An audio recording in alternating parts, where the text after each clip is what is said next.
Hello, everyone. My name is Erin Trude, and I will be doing the recorded discussion for this week. When I was looking for my article, I was trying to find something that we would all know at least a little bit about. So there's a lot going on right now as far as managerial decisions and business decisions. So I think this one's a pretty good one for us to all kind of relate to because I'm sure a lot of us have used this company. So I chose Uber. And the title of my article is Uber Gears Up for Shift to Bikes on Short-Term Trips. CEO Expects Short-Term Financial Hit.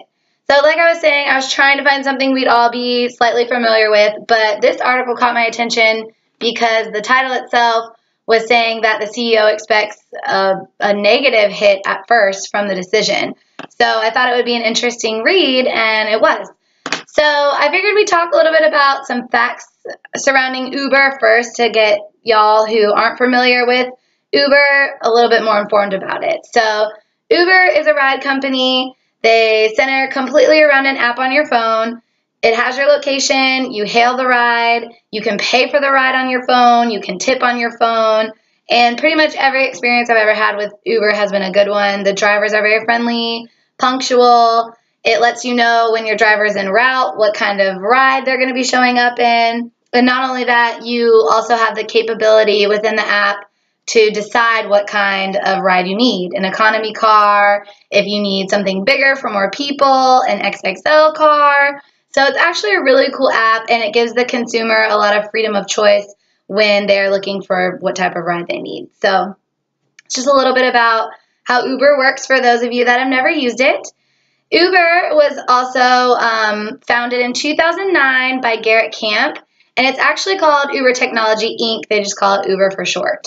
So they actually called the company at first Uber Cab, but I guess in 2011, the actual cab drivers had some complaints about that because they didn't consider Uber to be a necessarily just cab service. So I guess they quickly changed the name to Uber or Uber Technology Inc. The headquarters is located in San Francisco, California. Uber operates worldwide and in 785 metropolitan areas. They're always expanding, always offering Uber and Uber services in different locations. Some of the services they offer are Uber, obviously, with the car rides. They also do Uber Eats, which they don't offer in Middleburg, which makes me so sad, but that's okay.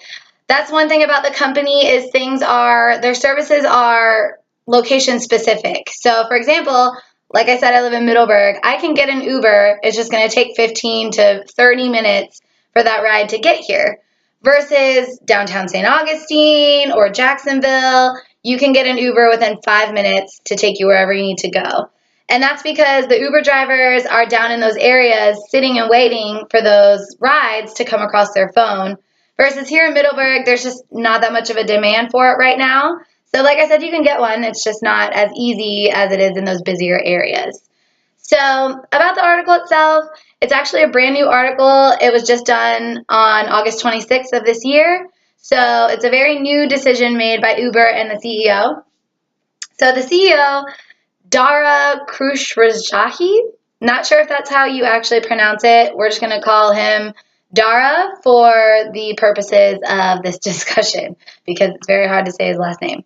So the article itself I found on CNBC's website, and it said that Uber is basically partnering and investing in a company called Lime.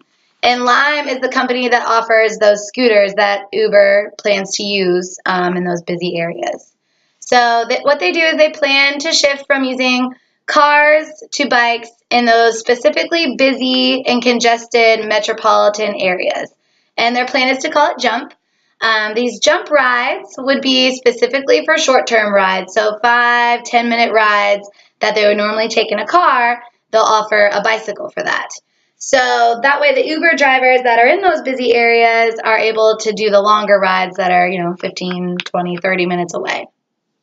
So the CEO, Dara, joined the company about a year ago, and in July, he stated, "We see the Uber app as moving from just being about car sharing and hailing to really helping the consumer get from A to B in the most affordable, most dependable, and most convenient way." So the CEO is looking for new opportunistic ideas and new ways to help consumers to the best of his ability. Like I said, the article caught my attention because in the title, it said that the CEO already expects to take a difficult financial hit from this decision at first. So he said he fully expects for there to be some short-term loss in regards to the decision to use the bikes, but he thinks that in the long run, that will only help them hit their goals and gains that they need to do for the company.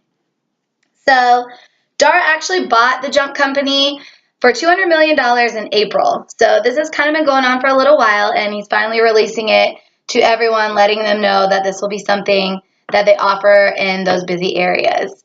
So his idea behind it is that what takes 30 or 40 minutes to go just 5 or 10 minutes down the road in a busy city could be a lot easier to do on a bicycle.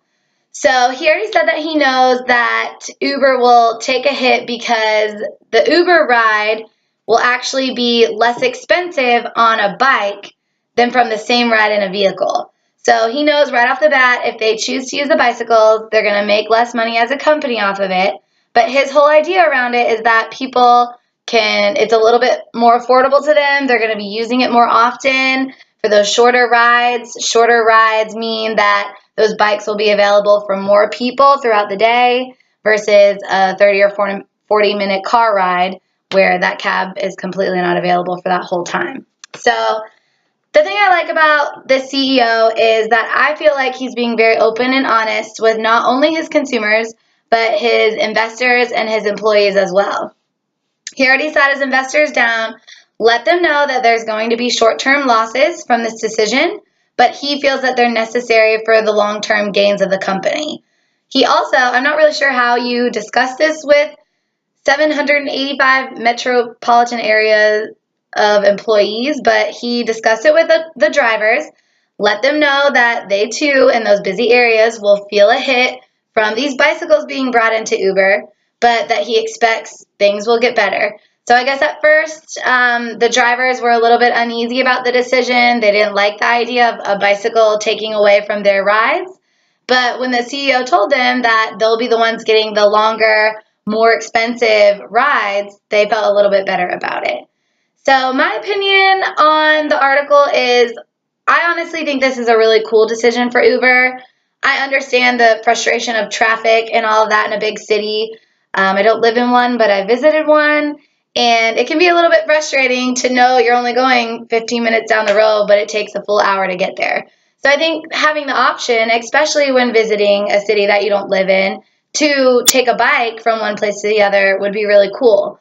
You can kind of sightsee on your way, and also a little bit faster, obviously, too. So that's pretty much the gist of the article.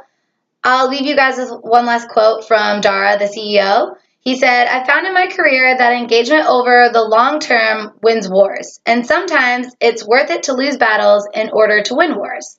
So I think, personally, he's making a good decision. I don't know how many bicycle rides they need to kind of balance them out and level them back out to where they can start making money off of them. But I think in those busy areas, that will definitely be something that people choose to do.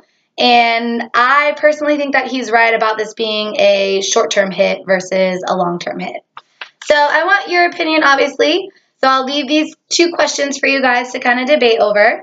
My first question is, what do you think the investors' reaction is to the CEO's transparency about the expected financial hit from this decision? And then my second one is, do you think that this decision will actually be successful long term? So I can't wait to hear what you guys think about this. Thank you for listening, and I hope you have a great day.